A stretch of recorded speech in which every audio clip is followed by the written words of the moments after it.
Hello and welcome to another An Old Man Watches, and today I'm going to be talking about Resident Evil Apocalypse, the second Resident Evil movie from 2004. And this movie picks up directly from the end of the first Resident Evil film, where the sole apparent survivor of that movie, Alice, awakened in hospital to find the facility abandoned and the entire city overrun with flesh-eating zombies. Alice being Alice, she grabs the nearest shotgun and gets ready to fight for her life.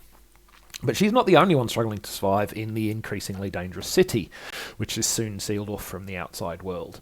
Others still in the city include police officers such as Jill Valentine, soldiers such as Carlos Oliveira, and a host of others. Importantly for all their chances of survival, there's also Angela Ashford, the daughter of a key scientist at Umbrella Corporation, the company whose illicit research led to this zombie outbreak. Dr. Ashford, her father, contacts the survivors with a warning and an offer. The warning is that Umbrella intends to contain the zombie contagion by nuking the city. The offer is transport out before that happens, if they rescue his daughter. Naturally, they say yes, because why would you not? But Umbrella's head honchos are not keen on Alice and the others getting out, because Alice in particular knows far too much about Umbrella's role in this disaster. They dispatch an elite strike team and their genetically mutated monster Nemesis to prevent her from taking advantage of Dr. Ashford's offer. So, I very much enjoyed the first Resident Evil film. I thought it was a really thoroughly entertaining blend of zombie menace and over-the-top martial arts and gunplay. So when this first sequel hit cinemas, I headed straight to the theatre to see it. And I was a bit disappointed. So let's talk about why that is. First off, the movie tries to squeeze in, perhaps more accurately, a lot of new characters. And that's, not an easy task when you only have 85 minutes of runtime to play with. Like, this is not a super long film. Worse, the eventual fate of pretty much the entire cast is obvious from the moment you meet them. You know Jill Valentine will survive. Like, even if you don't know the even if you don't know the games and don't know that she's like one of the major characters in the games, the way that she's introduced, the way that she acts, makes it really clear she's a likely survivor. On the other hand, the glory-hungry reporter, clearly zombie chow. It's very hard to care about the fate of anyone who has dead meat so obviously stapled to their fictional forehead. Compounding this sort of issue with the cast of characters is the casting of Jill Valentine. Sienna Guillory is woefully miscast in this role.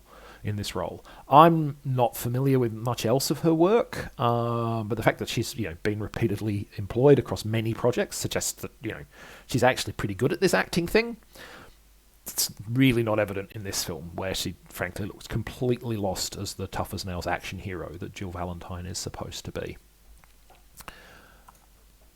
Second, where the first Resident Evil film features a blend of tones and situations, major action set pieces, but also sequences that are all about tension and anticipation of menace, and then genuine danger when that menace arrives, this film is all in on the wham-bam action sequences, and it drops any real sense of tension or danger in favour of martial arts fights and explosions.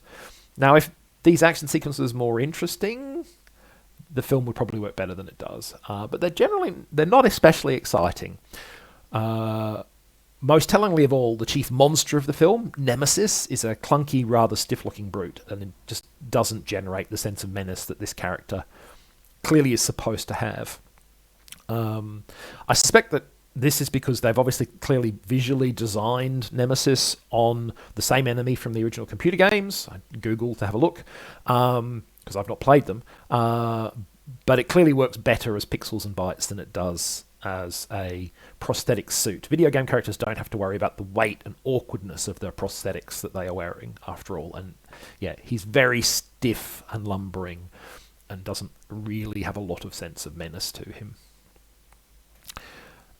And then there's what I think is a key problem with Resident Evil Apocalypse, is that the various actions of the Umbrella Corporation, who sort of, are the antagonists, I guess, don't really add up to a coherent agenda. And perhaps it's fair enough that a large organisation, such as a big multinational corporation, would have multiple factions within it, with unaligned or even competing goals. And I think if the script explored that idea better, it could actually work well.